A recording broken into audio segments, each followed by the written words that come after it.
दास जी के पद कमल बारंबार मनाए। गुण गावों सिया राम की,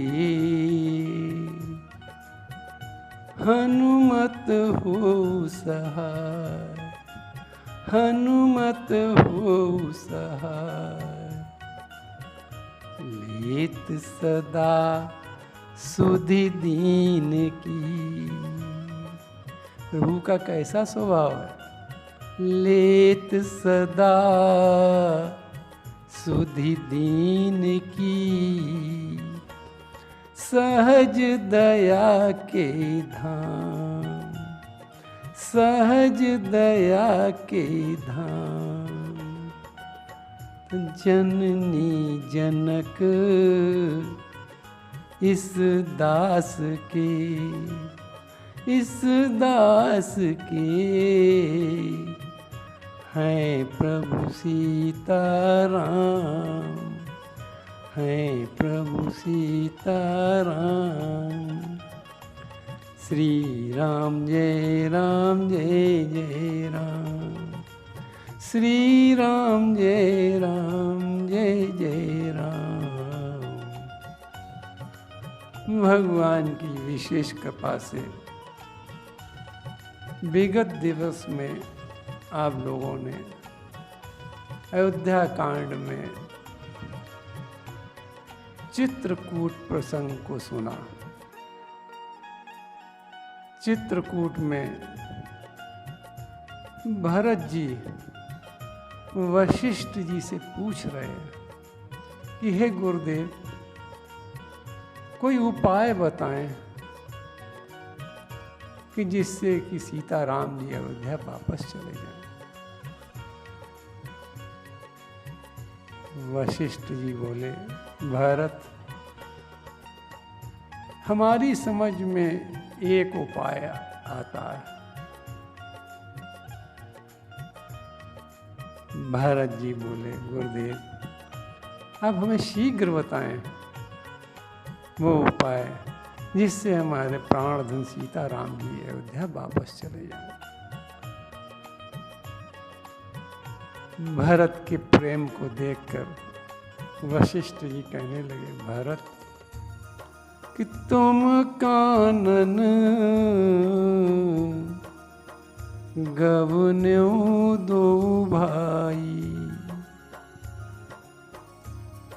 भरत, तुम और शत्रुघ्न दोनों भाई सीताराम जी के बदले में वन में निवास करो और मैं सीताराम जी से प्रार्थना करूंगा कि वो अयोध्या वापस चले जाएं। तुम कानन गवन्यो दो भाई, और फेरी है लखन सिय रघुराई। भरत ने जब ये सुना है सीताराम जी वापस चले जाएंगे, भरत नाचने लगे, गदगद हो गए, गुरुदेव के चरण पकड़ लिए। कहा, गुरुदेव इतनी छोटी सी शर्त पर क्या सीताराम जी अयोध्या वापस चले जाएंगे? गुरुदेव ने कहा कि भरत, तुम इसे छोटी शर्त कहते हो? अरे एक दिन नहीं रहना जंगल में, एक महीना नहीं रहना, एक वर्ष नहीं रहना, पूरे 14 वर्ष जंगल में रहना, पूरे 14 वर्ष वन में व्यतीत करना।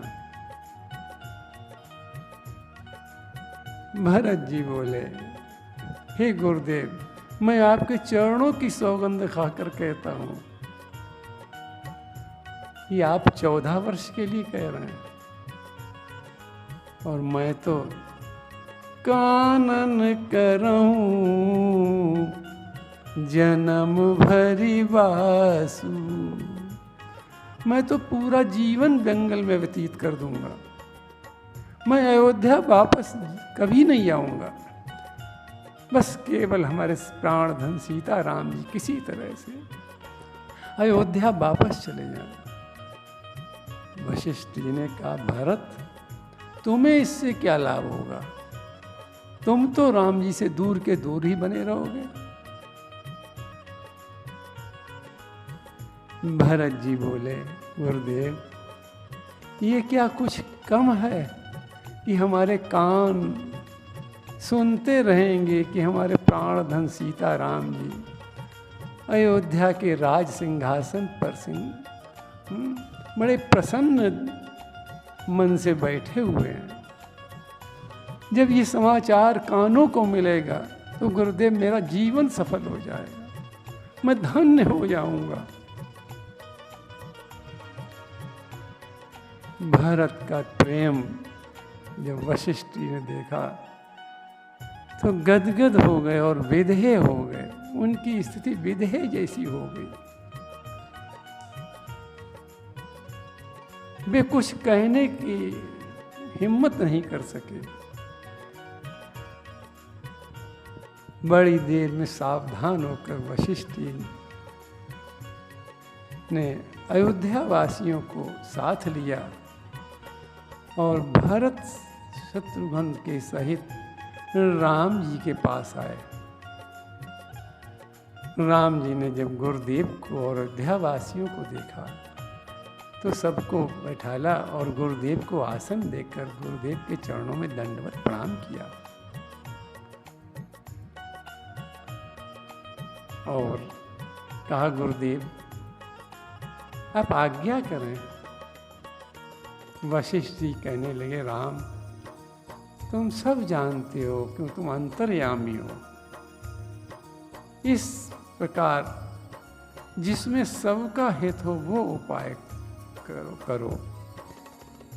मेरी स्थिति तो ज्वारी के समान है, भरत के प्रेम के वशीभूत है। जिस प्रकार ज्वारी को हर समय अपना ही दांव दिखाई पड़ता है, जब जुआ में पासा फेंका जाता है तो प्रत्येक ज्वारी यही बोल पड़ता है कि मेरा दांव लग गया है, मेरा ही दांव आया है। इसी प्रकार राम मेरी बुद्धि भरत के प्रेम के वशीभूत है, मुझे तो भरत का हित दिखाई पड़ता है और सब अयोध्यावासी दुखी हैं। भरत भी बहुत दुखी है। दुखिया तो वही कहता है जिसमें उसे सुख मिलता है। हे राम, सब लोग तो यही कहेंगे कि आप लौट चलो। ये सुनकर राम जी बोले, हे गुरुदेव अब मुझे आज्ञा दें, मैं वही काम करूं। आपकी आज्ञा हमें शिरोधार्य है। वशिष्ठ जी कहने लगे, राम सुनो, भरत के प्रेम में मेरी बुद्धि स्वतंत्र नहीं रह गई है, मैं तो भरत के प्रेम के वश में हो गया हूं। अब राम तुम एक काम करो कि भरत विनय सादर सुनिए। पहले भरत की विनय को मन लगाकर, सादर के का अर्थ है मन लगाकर, क्योंकि जब कोई व्यक्ति दुखी होता है और उसकी कोई बात सुन लेता है तो उस दुखी व्यक्ति का मन का दुख कम हो जाता है। यदि राम तुम भरत के दुख पर विचार कर उनकी बात को सुनोगे, भरत को तसल्ली हो जाएगी, भरत को कुछ अवलंब मिल जाएगा, भरत को सहारा मिल जाएगा। तो भरत विनय सादर सुनिए, फिर करिए विचार बहु, करब साधु मत लोक मत, नपुनय निगम निचो, नपुनय निगम निचो।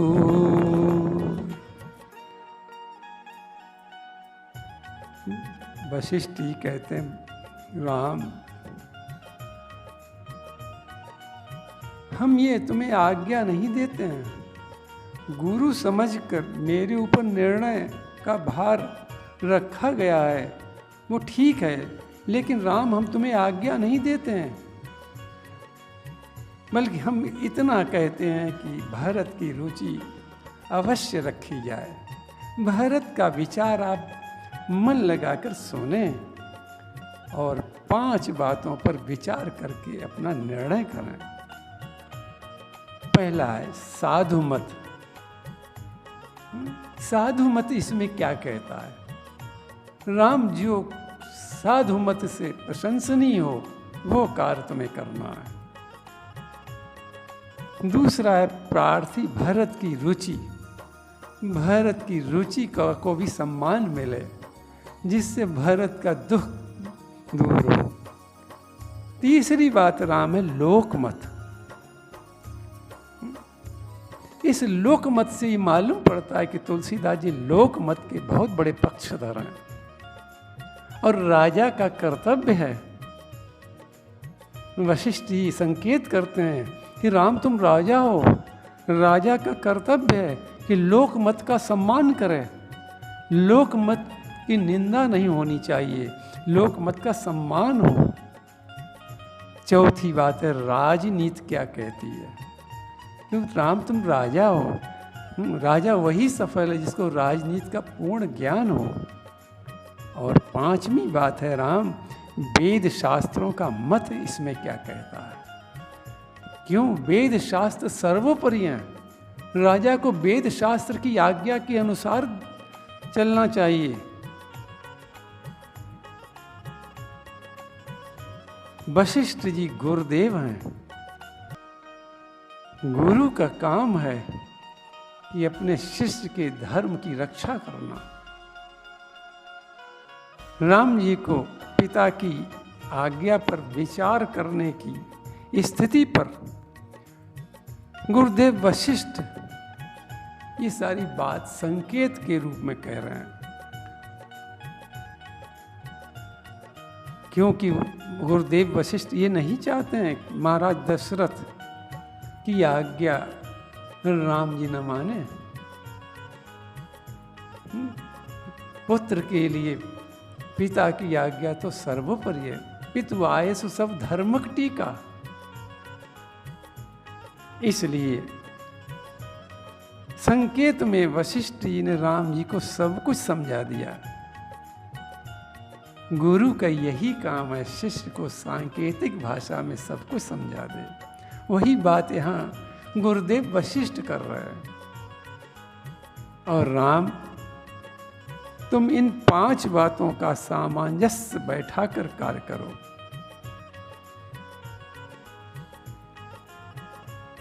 गुरु जी ने जब ये सब कहा तो राम जी हाथ जोड़कर कहने लगे, गुरुवर भरत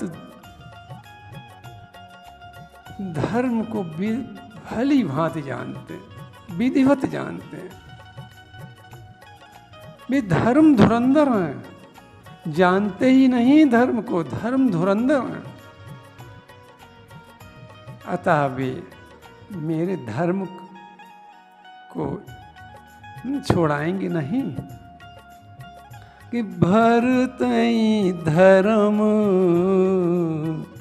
राम जी कह रहे हैं कि भरतई धर्म धुरंधर जानी। भरत क्या है? धर्म धुरंधर, धर्म के पूर्ण ज्ञाता हैं। निज सेवक तन मानस वानी। भरत के धर्म धुरंधर के विषय में बाबा तुलसी ने भरत की सर्वप्रथम वंदना की। वंदना के कार्यक्रम में, वंदना के क्रम में बाबा तुलसी सबसे पहले भरत की ही वंदना करते हैं, क्योंकि भरत धर्म धुरंधर है। कि बंदऊं प्रथम भरत के चरना, जासु नेम व्रत जाहि न बरना। यही नेम व्रत तो धर्म है, इसलिए भारत धर्म धुरंधर हैं। धर्म धुरंधर समझते हुए बाबा तुलसी उनकी वंदना सर्वप्रथम करते हैं। और राम प्रेम भरत में कितना है कि राम चरण पंकज मन जासु, लुबुद मधुप इव तजई न पासु। और भारत के धर्म के विषय में और क्या कह रहे हैं कि जो न होत जग जन्म भरत को, तो सकल धर्म दूरी धरनि धरत को। यही तो भारत का धर्म है। इसलिए राम जी क्या कह रहे हैं गुरुदेव से कि भरतई धर्म धुरंधर जानी। हे गुरुदेव, मैं जानता हूँ भरत धर्म धुरंधर हैं, धर्म के पूर्ण ज्ञाता हैं, धर्म के जानने वाले हैं। और निज सेवक तन मानस वाणी, और मन वचन कर्म से हमारे सेवक हैं। सेवक कभी भी अपने प्रभु को, अपने स्वामी को आज्ञा नहीं देता है। सेवक कभी हट नहीं करता है। इसलिए भरत हमारे सेवक हैं, वे हट नहीं करेंगे, वे हमें आज्ञा नहीं देंगे कोई। और गुरुदेव, नाथ सपथ पितु चरण दुहाई, भयो न भूतल भरत सम भाई। भरत तो तन मन वचन से सेवक हैं। हे गुरुदेव, मैं आपकी शपथ और पिता के चरणों की सौगंध खाकर कहता हूँ। यहाँ आप देखें एक बात कि गुरुदेव के तो पूरे शरीर की शपथ खा रहे हैं और पिता के चरणों की सौगंध खा रहे हैं। गुरुदेव भी महान श्रेष्ठ हैं, लेकिन यहाँ पिता की आज्ञा को बताना है, इसलिए पिता पर ज़्यादा प्रेम दिखाना चाहते हैं राम जी। इसलिए पिता के चरणों को पकड़कर, पिता के चरणों की सौगंध खाकर कहते हैं कि देखो भरत, हम उस पिता की संतान हैं जो सत्यव्रती है, जिसने धर्म नहीं छोड़ा, राम जैसा पुत्र छोड़ दिया, कैकेयी जैसी प्रिय रानी छोड़ दी, लेकिन अपने धर्म को नहीं छोड़ा। ये राम जी सांकेतिक भाषा में भरत को समझाना चाहते हैं। इसलिए पिता के चरणों की सौगंध खाकर कहते हैं कि भयउ न भूतल भरत सम भाई। इस भूतल पर, इस पृथ्वी पर भरत जैसा कोई भाई नहीं हुआ, न होगा। नाथ सपथ पितु चरण दुहाई, भयो न भूतल भरत सम भाई। पिता के चरणों की शपथ खाकर भगवान राम ने भरत को बोलने का मौका दे दिया, जिससे भरत की रुचि भी तो मालूम हो जाए। भरत की प्रशंसा कर रहे हैं, जिससे भरत का दुख दूर होकर भरत स्वतंत्र होकर अपनी रुचि सामने रखें। भरत जी ने जब ये देखा तो भरत जी कहने लगे, हे प्रभु, मैं जानता हूँ कि कभी आपने तो अपराधी पर भी कभी क्रोध नहीं किया। मैंने तो बचपन में भी आपको कभी क्रोध करते नहीं देखा।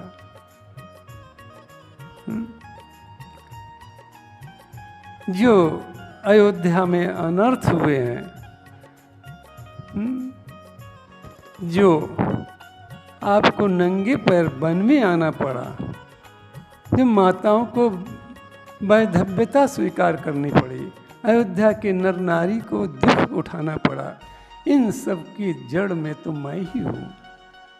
मही सकल अनरथ कर मूला।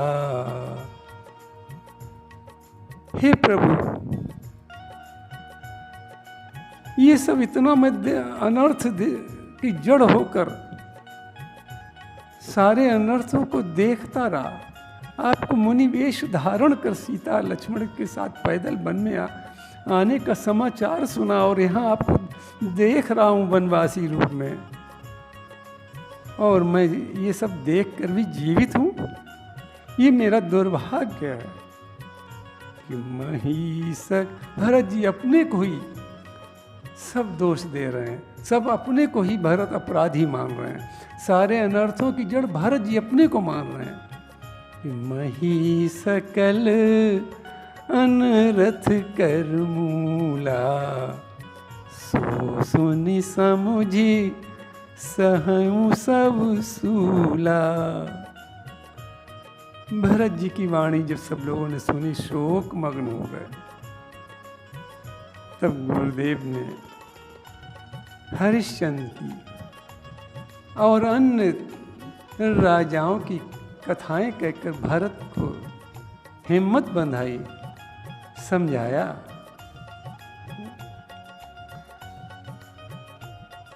और राम जी भी भरत को समझाते हुए कहते हैं कि भरत, तुम्हारा जैसा पवित्र चरित्रवान न कोई हुआ न होगा। तुम्हारा तो नाम ही लेते समस्त अमंगल मिट जाते हैं। तुम निर्दोष हो। और जो तुमने माता को दोष दिया है, वो ऐसा दोष तो वो लोग देते हैं जो जड़ बुद्धि के हैं। तुम तो भरत विद्वान हो। माता को दोष तो वो देते हैं जिन्होंने कभी साधुओं के समाज को नहीं माना है, साधुओं की आज्ञा को नहीं माना है। तुम तो साधु सेवी हो भरत। दोष देहि जननी जड़ जेहि, दोष देहि जननी जड़ जेहि। जिन गुरु साधु सभा नहीं सेई, दोष देहि जननी जड़ तेहि। जिन गुरु साधु सभा नहीं सेई।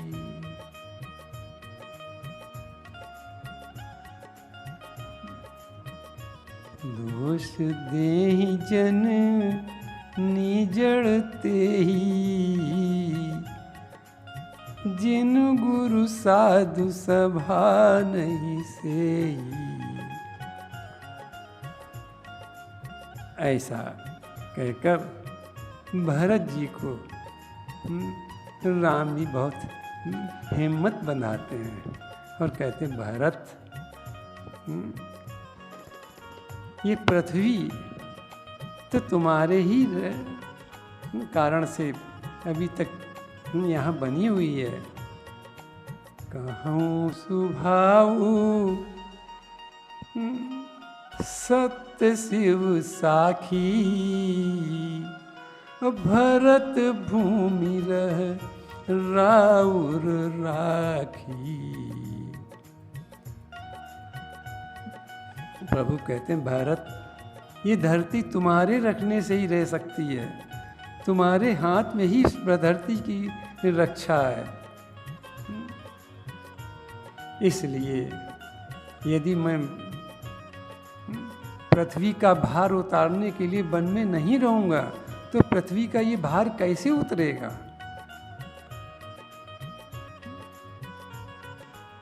इस प्रकार भरत जी को बहुत समझाया प्रभु ने और कहा, भरत, आप देखो कि राजा ने मुझे छोड़कर सत्य को रखा है, इसलिए भरत जो तुम कहोगे मैं वही करूंगा।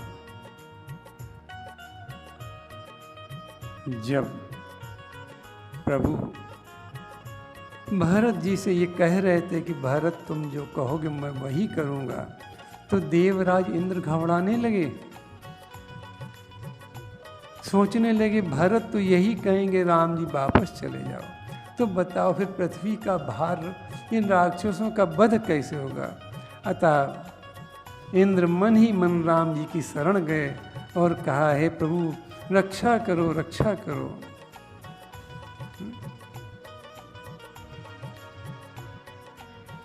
और भगवान ने इंद्र को आश्वासन दिया कि नहीं इंद्र घबराओ नहीं, भरत ऐसा कुछ नहीं करेंगे जिससे कि पृथ्वी का भार हल्का ना हो। बस अब आज का प्रसंग यही विश्राम होता है। प्रभु के चरणन में सदा पुनि पुनि करूं प्रणाम, यही कहूँ भूलूं नहीं